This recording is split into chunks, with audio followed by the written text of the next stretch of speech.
being a part of the Tenderloin, a lot of us start feeling victimized.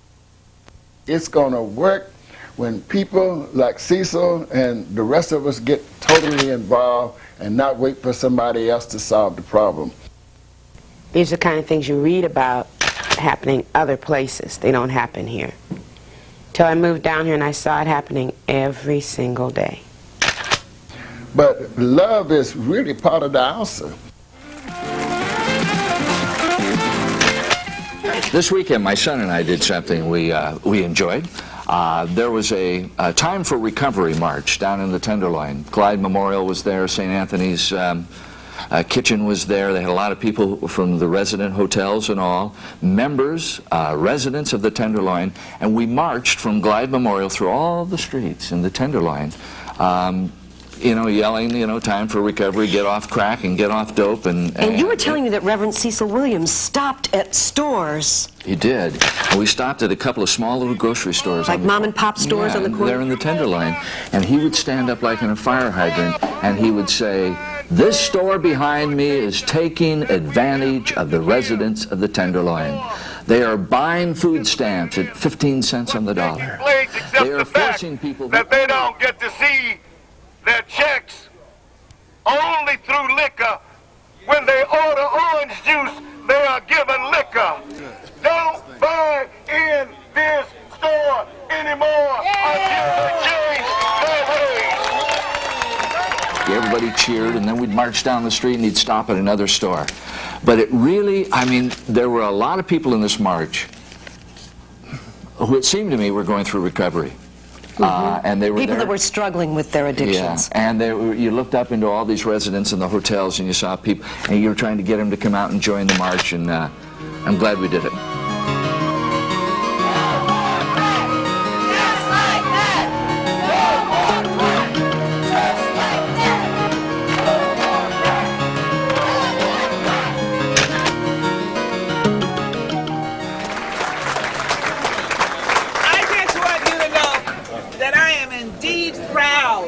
To join this effort of Cecil Williams and Leroy Looper. I'm happy to do my part and to say that I, from city government, am willing to support them in their programs all the way. This is the community where people are just there. They just stand all day long, and many times all night long, in the corners, on the sidewalks. Sometimes in the street, no place to go, nothing to do, but in fact, drink or shoot up drugs. And we were trying to make sure that we brought together a community action force that would help people realize that they do have a way out, and that way out is in recovery.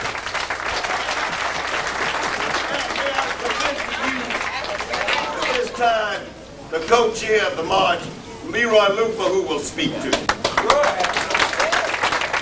Leroy Looper works at one of the most important programs in the Tenderloin, and has been working here for a long time and bringing people together. We have to clean up the Tenderloin, okay? The significant difference in this march is that we embracing the addicts and alcoholics. You cannot knock the victim in the head and expect him to do anything. We must create a milieu and a nest for that person to come in and feel that somebody cares. All right? It was another step in the right direction. And people who should have been part of the march were there. North of Market, Cecil, myself, business people, and other groups in the city. It wasn't just the Tenderloin, it was people who were connected to the Tenderloin who felt that they had the same problem that we had. And I like that because that was it wasn't we against them, it was us together, and I like that. More crack, just like that. No more crack, just like As a recovering addict, it means a lot to me.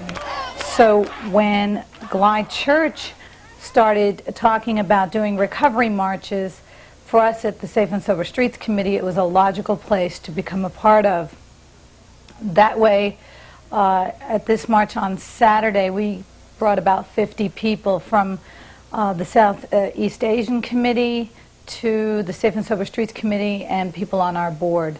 And we think it's important for people to know that there is a way to get out of the rut, and a part of that is going out in the street and marching and letting people know that we're there.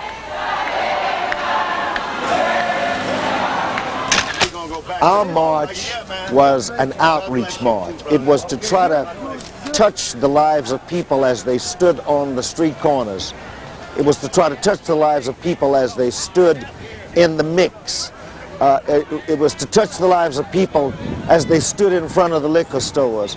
It was to touch the lives of people as they sat in the park. It was to say to people, we are genuinely concerned about you. Our march began with over 1,000 people.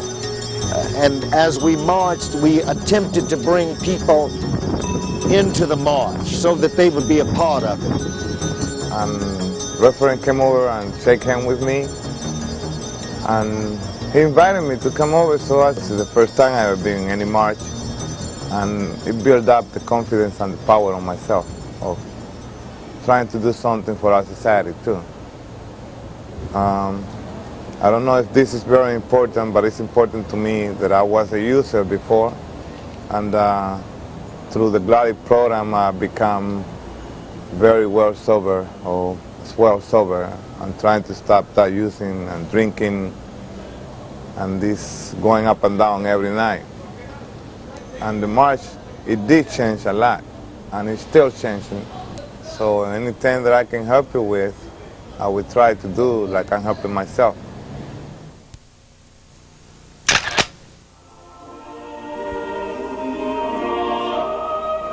You know, young folks have a hard way in the Tenderloin. Kids, children have a hard way.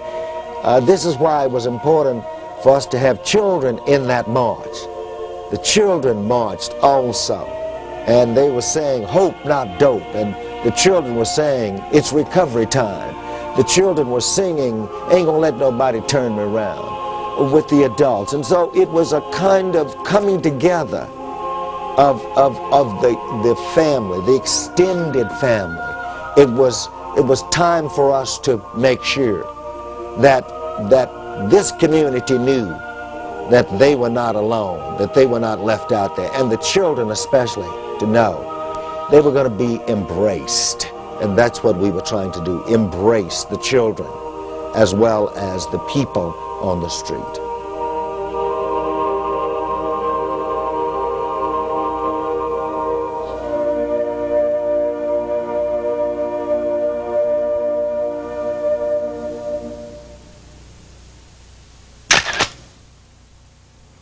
Becoming poor or old or sick does not mean that you also become worthless, stupid, and a non-person. I decided I had to do something. I had to fight back. She's been drinking this cheap wine for quite some time now, and now she don't, it's like she's out. Every day when I come to work, she's sitting here drinking on that wine. Get that other leg, somebody. And get her out of this. We organized, we became a tenants association. I started coming to GLIDE. I got involved in the Facts on Crack. Facts on Crack showed me that people together make a difference. Organizing the tenants in the Tenderloin showed me that people can make a difference. So the march was so special to me because all of the groups for the first time joined together and became a force. Here was GLIDE, the Salvation Army, tenants, the Southeast Asian community, St. Anthony's, everybody who really works here for people.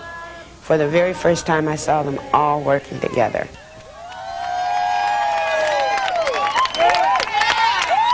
This march was to make sure that people understood that there was a large number of agencies and community groups working together to try to make sure that they had a pathway that they had an avenue by which they knew that we could respond. And so we were there, all of us together.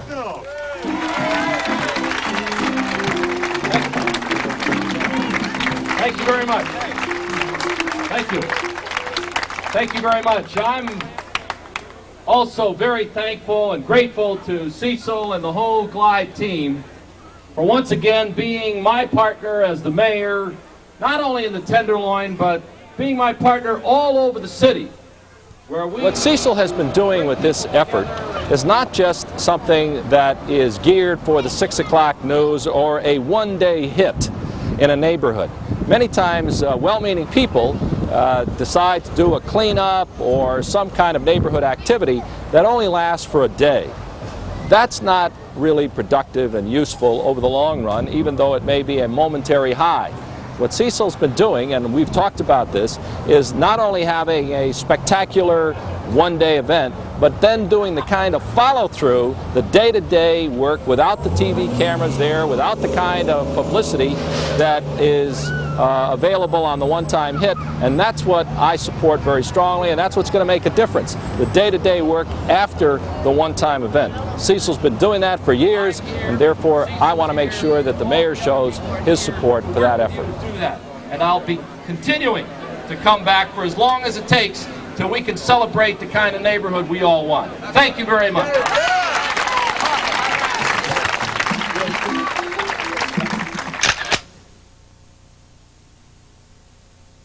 What I would like to see happen out of this march and subsequent weeks to come is that we understand that we're part of San Francisco. I'm not a separate country. I'm in the Tenderloin, but that's a geographical area. I want to be part of San Francisco. And in order to be part of San Francisco, I really got to think that way. That I'm part of Ingleside, Western Addition, Pacific Heights, if you please, okay? And I want to be treated just like Pacific Heights. You know, I want the same response from the governor on down. That's what I want, the same kind of treatment. I want to be part of a total family, okay? That's what I want, more than anything else in the world. And my job will be easier.